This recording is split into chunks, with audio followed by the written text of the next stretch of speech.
ಇಡೀ ವಿಶ್ವದಲ್ಲಿ ಚಿನ್ನದ ಬೆಲೆ ತುಂಬಾ ಅನಿಶ್ಚಿತವಾಗಿದೆ. ಇದರಿಂದಾಗಿ ಮುಂದಿನ ದಿನಗಳಲ್ಲಿ ಚಿನ್ನ ಇನ್ನೂ ಹೆಚ್ಚಾಗಬಹುದೆಂದು ಭಾವಿಸಿರುವ ಕೆಲವರು ಅದೊಂದು ಸುರಕ್ಷಿತ ಹೂಡಿಕೆ ಸಾಧನವೆಂದು ಪರಿಗಣಿಸಿ ಹೆಚ್ಚು ಬಂಗಾರದ ಮೇಲೆ ಹೂಡಿಕೆ ಮಾಡುತ್ತಿದ್ದಾರೆ. ಇನ್ನು ಕೆಲವರು ಸ್ವಲ್ಪ ಚಿನ್ನದ ಬೆಲೆ ಇಳಿಕೆಯಾದರೆ ನಂತರ ಹೂಡಿಕೆ ಮಾಡೋಣ ಎಂದು ಕಾಯುತ್ತಿದ್ದಾರೆ. ಏತನ್ಮಧ್ಯೆ ವಿಶ್ವದ ಪ್ರಸಿದ್ಧ ಅತ್ಯಂತ ಶ್ರೀಮಂತ ವ್ಯಕ್ತಿ ಹಾಗೂ ಹೂಡಿಕೆದಾರ ಚಿನ್ನದ ಮೇಲೆ ಹೂಡಿಕೆಯೇ ಮಾಡಲ್ಲವಂತೆ.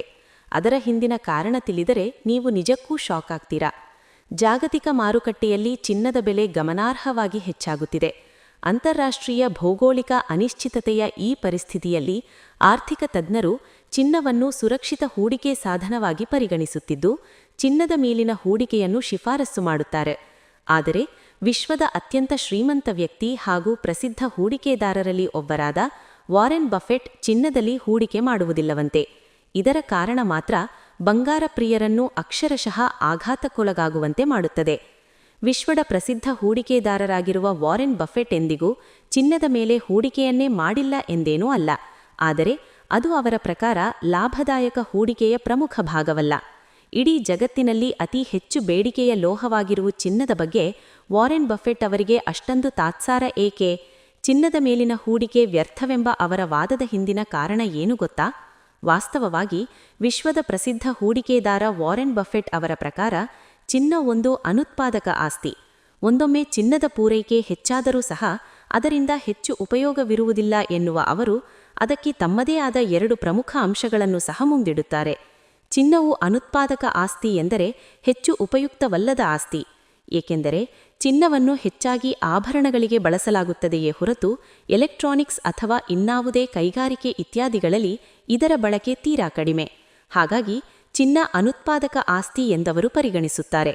ಇದಕ್ಕೆ ವ್ಯತಿರಿಕ್ತವಾಗಿ ವ್ಯವಹಾರಗಳು, ಕಾರ್ಖಾನೆಗಳು ಅಥವಾ ಕೃಷಿ ಭೂಮಿಯು ಉತ್ಪಾದಕ ಸ್ವತ್ತುಗಳಾಗಿವೆ. ಅವು ಹೊಸ ಸರಕು ಮತ್ತು ಸೇವೆಗಳನ್ನು ಸೃಷ್ಟಿಸಬಹುದು. ಆದರೆ ಚಿನ್ನದಿಂದ ಇದು ಸಾಧ್ಯವಿಲ್ಲ ಎಂದವರು ವಾದಿಸುತ್ತಾರೆ. ಷೇರುಗಳಲ್ಲಿ, ಅದರಲ್ಲೂ ಪ್ರಮುಖವಾಗಿ ಕೈಗಾರಿಕಾ ಕಂಪನಿಗಳ ಷೇರುಗಳಲ್ಲಿ ಹೂಡಿಕೆ ಮಾಡಲು ಇಚ್ಛಿಸುವ ವಾರೆನ್ ಬಫೆಟ್ ಅವರ ಪ್ರಕಾರ ಈ ಷೇರುಗಳು ಲಾಭಾಂಶದಂತಹ ಹೆಚ್ಚುವರಿ ಪ್ರಯೋಜನಗಳನ್ನು ನೀಡುತ್ತವೆ. ಸದಾ ಏರಿಳಿತಗಳಿಂದ ಕೂಡಿರುವ ಚಿನ್ನದ ಮೌಲ್ಯ ಕಳೆದ ಕೆಲ ವರ್ಷಗಳಲ್ಲಿ ಹೆಚ್ಚಾಗಿದೆ. ದೀರ್ಘಾವಧಿಯಲ್ಲಿ ಚಿನ್ನವು ಹೆಚ್ಚು ಸ್ಥಿರವಾಗಿಲ್ಲ ಎಂಬುದು ನಿಜ. 2 ದಶಕಗಳಿಗೂ ಹೆಚ್ಚು ಕಾಲ ಚಿನ್ನ ಮತ್ತು ಷೇರು ಹೂಡಿಕೆಗಳನ್ನು ದೀರ್ಘಾವಧಿಯಲ್ಲಿ ಹೋಲಿಸಿದರೆ ಷೇರುಗಳು ಹೆಚ್ಚಿನ ಲಾಭ ನೀಡುತ್ತವೆ ಎನ್ನುತ್ತಾರೆ ಆರ್ಥಿಕ ತಜ್ಞರು. ಚಿನ್ನದ ಬೆಲೆ ಕಳೆದ 1-2 ವರ್ಷದಲ್ಲಿ ಅದ್ವಿತೀಯವಾಗಿ ಏರಿದೆ.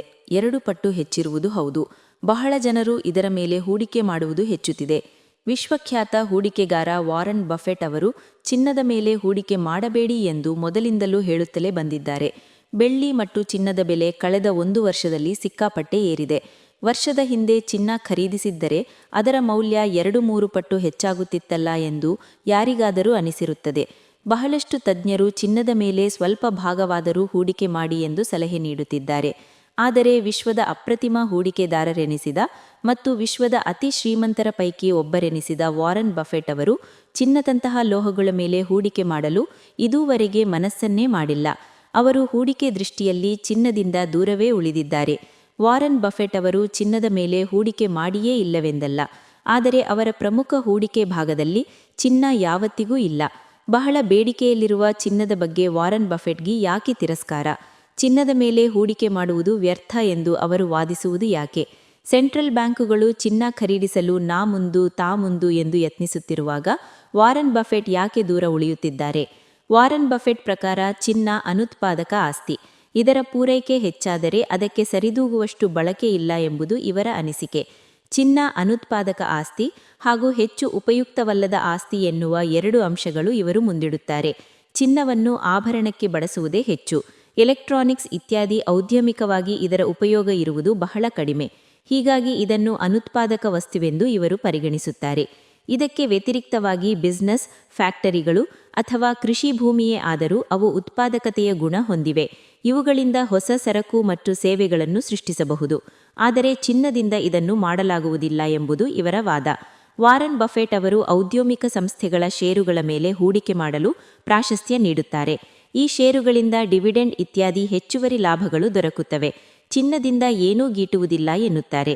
ಚಿನ್ನದ ಬೆಲೆ ಕಳೆದ 1 ವರ್ಷದಲ್ಲಿ 2-3 ಪಟ್ಟು ಹೆಚ್ಚಿರುವುದು ಹೌದು. ಈ ರೀತಿಯ ಉಬ್ಬರ ವೈಪರೀತ್ಯವು ಆಗೊಮ್ಮೆ ಈಗೊಮ್ಮೆ ಇರುತ್ತದೆ. ದೀರ್ಘಾವಧಿಯಲ್ಲಿ ಚಿನ್ನ ಇದೇ ಸ್ಥಿರತೆ ಹೊಂದಿಲ್ಲ ಎಂಬುದು ಹೌದು. 2 ದಶಕಕ್ಕಿಂತ ಹೆಚ್ಚು ದೀರ್ಘಾವಧಿಯಲ್ಲಿ ಚಿನ್ನ ಹಾಗೂ ಷೇರು ಹೂಡಿಕೆಯನ್ನು ತುಲನೆ ಮಾಡಿದರೆ ಷೇರು ಹೆಚ್ಚು ರಿಟರ್ನ್ ಕೊಟ್ಟಿರುವುದು ಗಮನಾರ್ಹ ಸಂಗತಿ. ಕ್ಷಯ ತಜ್ಞರನ್ನು ಸಂಪರ್ಕಿಸಿ ನಿಮ್ಮ ಹಣಕಾಸು ಸಾಮರ್ಥ್ಯ ಮತ್ತು ಅನುಕೂಲಕ್ಕೆ ತಕ್ಕಂತೆ ನಿರ್ಧಾರ ಕೈಗೊಳ್ಳಬೇಕಾದುದು ನಿಮ್ಮದೇ ಜವಾಬ್ದಾರಿ.